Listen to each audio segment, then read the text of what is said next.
आप exam tour देख रहे हैं, जब भी कोई वीडियो बनाए तो विद्यार्थी यही कहते हैं कि 2008 के बाद 2024 हो गया, अभी तक पुस्तकालय की भर्ती नहीं आई। तो उनके लिए अच्छी खबर है और उनके लिए भी आवाज उठाया जा रहा है। मेरे साथ नवीन सर है, क्या क्या अभी तक हुआ है पुस्तकालय को लेकर, कहां तक आवाज आपकी पहुंची है, इन सारे चीज को लेकर चर्चा करेंगे। यदि पुस्तकालय की वैकेंसी बहुत जल्द देखने को मिलेगी तो कितना सीट रह सकता है, कौन कौन आवेदन कर सकते हैं, सब कुछ जानेंगे। सर आपका स्वागत है एग्जाम टूर में। जी जी धन्यवाद। सर कहां तक पुस्तकालय 2008 के बाद, यह भी बताया जा रहा था बिहार सरकार के द्वारा कि जहां भी 10,000 किताबें हैं, जहां भी 10+2 है, जहां भी 10 यानी मैट्रिक वाला है, वहां पे पुस्तकालय की बहाली होगी, पुस्तकालय बनाया जाएगा, लेकिन केवल शिक्षक भर्ती किया जा रहा है, पुस्तकालय की कोई चर्चा नहीं हो रही। एक्चुअली में 12 अगस्त को पुस्तकालय दिवस था जी।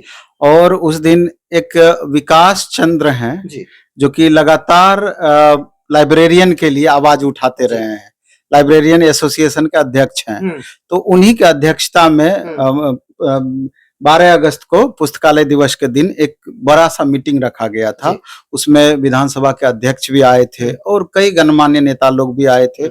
उनके समक्ष बड़ी संजीदगी से इन बातों को रखा गया कि सर 2008 के बाद अभी तक लाइब्रेरियन की वैकेंसी नहीं आई है और इस बीच में हजारों लाखों छात्र लाइब्रेरियन का कोर्स कर चुके हैं।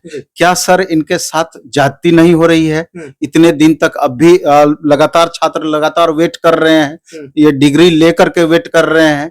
तो संभवतः इनको आश्वासन मिला है कि जल्द ही इसकी घोषणा हो सकती है, इस पर काम चल रहा है और 10 से 15 हजार के बीच में लाइब्रेरियन की वैकेंसी आ सकती है।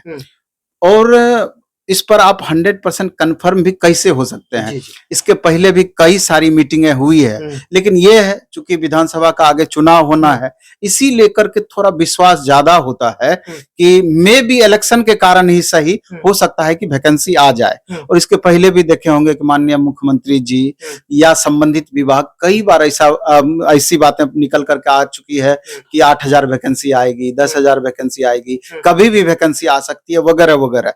तो इस लाइब्रेरी डे के दिन यानी 12 अगस्त के दिन जो आश्वासन मिला, ये थोड़ा सा पुख्ता है, इस पर ज्यादा भरोसा किया जा सकता है। सारे मंत्री भी बोले कि एकदम बिल्कुल बिल्कुल।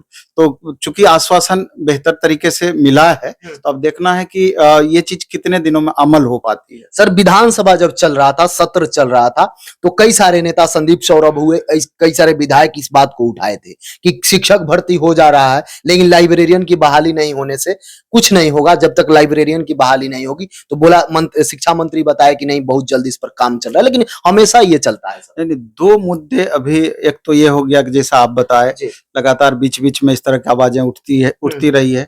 दूसरा हमको लगता है कि जो डोमिसाइल वाला मुद्दा है ये भी इधर आकर के थोड़ा ज्यादा ही जोर पकड़ रहा है। आप देखे होंगे कि विधानसभा में भी ये मुद्दा उठा, उसके बाद भी लगातार माननीय शिक्षा मंत्री से कई सवाल किए गए इससे रिलेटेड। उन्होंने इस पर गंभीरता पूर्वक विचार करने का आश्वासन भी दिया है कि इनका ड्रॉबैक या पॉजिटिव क्या क्या रह पाता है, इस पर हम लोग गंभीरता पूर्वक विचार करके जल्द ही इस पर हम अमल करने वाले हैं।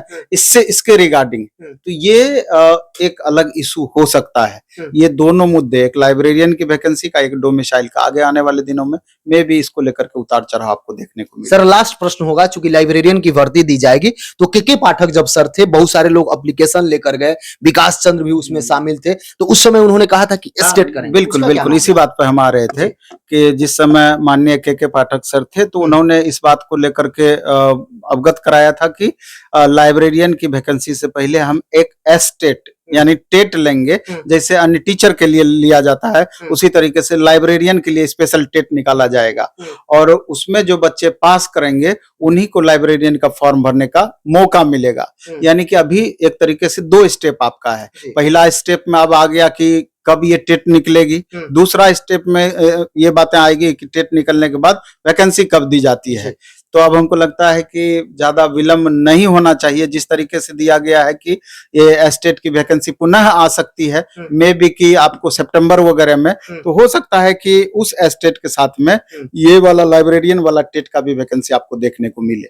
सर बहुत सारे बच्चे जैसे कई जगह से कोर्स करते हैं तो वो शॉर्ट्स पढ़ के निकल जाते हैं, कुछ कुछ रट लिए निकल गए। क्या जिस तरीका से एनसीईआरटी होता है, लाइब्रेरियन का भी कई सारा बुक है जिसमें थ्योरी दिया रहता है, अच्छा से दिया रहता है, स्टेट और लाइब्रेरियन कहीं बीपीएससी टीआरई 4 में ही वैकेंसी ना दे दिया जाए, उसके साथ दे दिया तो क्या करना चाहिए? जैसे मेरा कहना यह है कि जैसे अगर इनसे स्टेट लिया जाएगा तो अगर एग्जाम का फॉर्मेट की अगर बात की जाए किस तरह का फॉर्मेट रह सकता है, तो हमको जो दिखता है कि 80 क्वेश्चन आपका लाइब्रेरियन से उसके सिलेबस से आपका रह सकता है, 40 क्वेश्चन वहां भी कॉमन पेपर से रह सकता है और 30 क्वेश्चन लैंग्वेज से रिलेटेड रह सकता है। 99% आपका यही फॉर्मेट रह सकता है। बताया भी गया था सर, यही पता नहीं क्या बताया गया था, लेकिन हमारा जो अपना अनुमान कहता है ऐसा हो सकता है। इसलिए तमाम जो लाइब्रेरियन का कोर्स किए हुए हैं तमाम वैसे छात्र कम से कम अपने सब्जेक्ट पर पकड़ बेहतर करके रखें और उसके बाद जो कॉमन पेपर है उसको बेहतर करने का आप प्रयास करें, जिससे कि जब भी आपको वैकेंसी का मौका मिले तो उसमें आप एक सीट आप अपना कंफर्म करने का प्रयास करें।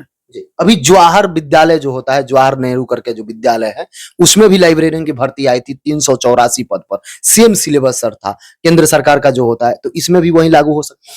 निश्चित रूप से लागू हो सकता है और हमको लगता है कि आगे चल करके थोड़ा थोड़ा बदलाव की बातें भी आ रही है सिलेबस वगैरह में। ये तो आगे आने वाले दिन में पता चलेगी क्या बदलाव संभव है, लेकिन अभी तत्काल इसी फॉर्मेट पे छात्र काम करें तो बेहतर है। जो भी लाइब्रेरियन एम्बिलिश किए हैं या बिलिश भी किए हैं तो आप तैयारी में लग जाएं। लाइब्रेरियन का जो भी कोर्स किए हैं एक बार अपने मन से पूरा किताब को पढ़ें। जीएस पेपर सर बताए जिस तरीका से, कॉमन पेपर उसको भी ध्यान में रखें, लैंग्वेज पेपर भी ध्यान में रखें। इसके बावजूद भी किसी प्रकार का कोई आपकी जानकारी चाहिए तो कमेंट सेक्शन में जरूर कमेंट करिए। सर समय देने के बहुत जी बहुत बहुत आभार।